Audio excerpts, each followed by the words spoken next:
Bom dia, nós somos do primeiro semestre de Engenharia Civil, turno manhã. Nossa equipe é composta por mim, Clarice Jordânia, e os demais integrantes são Cristiane Bittencourt, Mariana Fama, Helrison Ítalo, Juliana Xavier, Natália Micaeli, Danley Bruno e João Pedro. E nosso tema, como é evidenciado na imagem, é o estudo comparativo de diferentes materiais e sistemas de impermeabilização. De forma preliminar, é indispensável pontuar que a umidade ainda é um desafio para a construção civil, no sentido de que está atrelado diretamente à depreciação das construções, afetando a vida útil das mesmas. Também no sentido de que as manifestações patológicas estão ligadas com a umidade, como, por exemplo, a infiltração, a eflorescência, a geливidade, está ligada com a umidade. Então, diante desse cenário, a etapa de impermeabilização ela torna-se imprescindível na construção.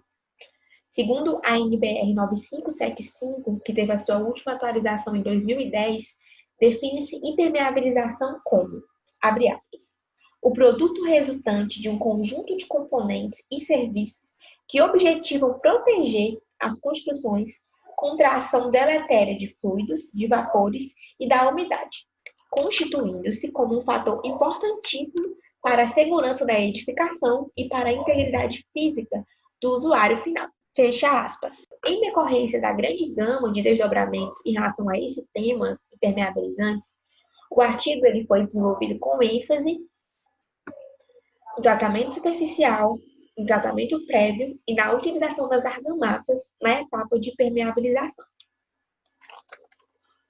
com o objetivo de realizar a revisão bibliográfica dos materiais empregados de acordo com o contexto de aplicação. Olá, vou falar um pouco sobre a argamassa.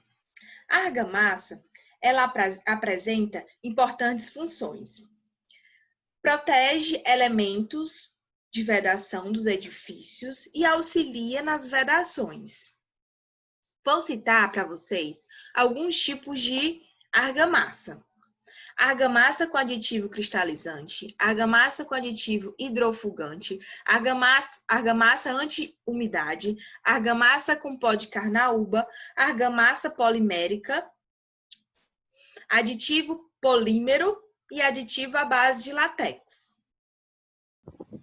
Para a execução de proteção contra fluidos é necessário um sistema de alto desempenho, composto por 3 processos, sendo que cada parte tem igual importância na construção de um sistema responsável, impermeabilizante, sendo que sua construção evita o sobrecarregamento de um componente. Os processos preliminares, como o nome já diz, são ações que devem ser realizadas antes da aplicação do impermeabilizante, sendo pré-requisitos, pois sem sua execução, a impermeabilização não terá sucesso. Basicamente, são compostas pelas seguintes partes que podem ser feitas no todos em parte: limpeza, acerto de superfícies, varreção, de aterramento, aderência, aplicação a camadas de aderência com chapisco ou adesivos, execução de enchimentos como a utilização de concretos leves, argamassas, camada de regularização, e entre outros. A emulsão acrílica é uma manta líquida que tem base acrílica e sua aplicação é feita a frio, sem emendas. Ela é comercializada pronta para uso e moldada no local. Sua composição é emulsão acrílica elastométrica, coalescentes de óxido de titânio, cargas minerais, bactericidas e fungicidas. É indicado para áreas onde não há necessidade de outros revestimentos, sendo ela mesma o produto final. A emulsão asfáltica é um composto de material betuminoso ou asfáltico, aplicado a frio, emulsionado em água através de aditivos. São geralmente utilizados para a impermeabilização de elementos de fundação e áreas internas, como banheiros e sacadas.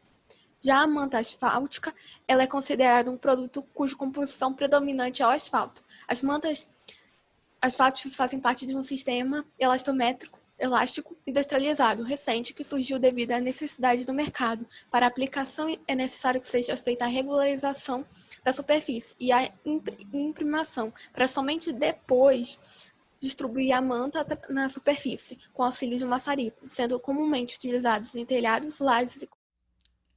O tratamento superficial possui alguns tipos. Vou falar sobre hidrorrepelente à base de água, composto de resinas acrílicas, e hidrorrepelentes, agregados materiais, copolímero acrílico em dispersão aquosa, cristalizante R e cristalizante P. Hidrorrepelente à base de água é um impermeabilizante que protege contra a umidade e desgaste provocado pelo tempo. Também possui grande elasticidade para evitar danos causados pela dilatação térmica. Hidrorrepelente agregados materiais é um impermeabilizante com grande durabilidade. É utilizado em áreas externas que estão sujeitas a chuvas e, assim como o hidrorrepelente à base de água, possui grande elasticidade. Os cristalizantes. Cristalizante R é um material que, quando misturado com água e cimento, se transforma em um cristal insolúvel em água que tampa os poros do concreto, tornando-o impermeável. E por último, o cristalizante P, que é um material semi-pronto, impermeabilizante para concretos e argamassas, que permite a respiração dos materiais e mantém os ambientes salubres. Nosso trabalho foi feito com uma revisão bibliográfica, com a pesquisa e seleção de artigos já existentes relacionados à impermeabilização, como também o estudo de algumas normas da ABNT referentes ao tema, como a 9575, que fala sobre impermeabilização. Posteriormente, fizemos o levantamento de dados sobre os impermeabilizantes citados, como a absorção de água, que é o mais importante para a impermeabilização, mão de obra, preços, quantidade, resistência à tração, à compressão, tudo isso visando confeccionar tabelas para comparar a qualidade e a disponibilidade dos produtos, como será visto mais à frente. Das pesquisas dos estudos analisados, nós pegamos diversas informações, diversos estudos e definimos todas as informações, todos os índices que nós encontramos, nós dividimos em tabelas. Nessas tabelas, nós dividimos em 3, que é a tabela de custo-benefício, a tabela de custo e a tabela comparativa. Cada uma delas irá destacar, de acordo com o seu tema, qual é a mais ideal, qual é a mais qualificada, qual é a que tem mais qualidade, qual é que eu devo usar referente ao meu contexto da minha edificação. No entanto, eu vou explanar um pouco melhor a tabela comparativa. Nela, nós colocamos a quantidade, o índice de consistência, o índice de absorção, o método de ensaio, a norma que foi utilizada, e nas argamassas foi usada a resistência à compressão e à tração. No quesito impermeabilização, no quesito absorção, que foi o que nós usamos, nós utilizamos para definir qual se destaca mais, as que se destacaram nas argamassas foi aditivo pó de carnaúba, tratamento prévio emulsão acrílica e tratamento superficial hidrorrepelente à base de água. E aditivo cristalizante P. Esses foram os que menos absorveram água. Ou seja, nesse comparativo, o que mais se destacou foram esses. Por quê? Porque foi o que menos absorveram água. Ou seja, no quesito impermeabilizante, eles são os melhores. No entanto, existem outros dados, assim como existem diversas formas de utilizar. E existem outros conteúdos para saber qual é que eu vou utilizar, qual que vai ser mais ideal. No entanto, eles vão explanar as demais tabelas e assim a gente define qual será mais ideal para cada tipo de serviço, cada tipo de edificação. Além da tabela comparativa, nós também fizemos uma tabela de custo, onde informa os custos dos materiais, por ação dos materiais. Nessa tabela, nós temos a relação de material por custo de mão de obra por metro quadrado, onde nós fizemos uma média de custos de mão de obra por metro quadrado.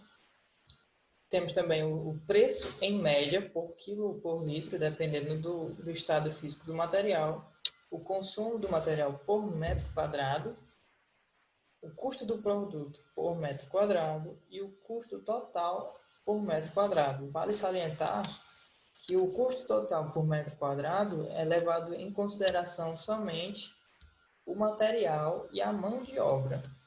Duas tabelas anteriores, nós também confeccionamos uma terceira tabela, a fim de analisar a melhor relação custo-benefício dos materiais, compilando os dados de absorção e do custo total por metro quadrado. Nas argamassas, nós observamos que o aditivo que apresenta melhor relação é o aditivo SBR, à base de látex, pois ele tem dados bem satisfatórios de absorção e também um preço acessível de mercado. No tratamento prévio, chegamos à conclusão que é a emulsão acrílica, pois ele apresenta um preço não tão caro, mediano em relação aos outros, e também uma absorção satisfatória. No tratamento superficial, nós temos dois materiais, visto que cada um se aplica a uma necessidade diferente. O hidrorrepelente é como se fosse uma pintura e o aditivo cristalizante é para a restauração de paredes com rachaduras, essas coisas. O hidrorrepelente, ele apresentou um nível muito baixo de absorção de água, o que é bom para a impermeabilização e um preço muito acessível. E o aditivo cristalizante, o preço não é tão barato quanto o outro, mas a absorção vale muito a pena, porque é um nível muito baixo e com certeza você não terá problema com infiltração. Então, esse foi o nosso trabalho, espero que vocês tenham gostado. Gostaríamos de agradecer a Deus, primeiramente, às nossas famílias, agradecer à professora Lilian por estar sempre disponível, por conversar com a gente, e também a toda a equipe da faculdade por sempre estar dando apoio e de estar disponível, né, a suprir qualquer necessidade que a gente tivesse para fazer esse estudo. Então, obrigado pela atenção e é isso.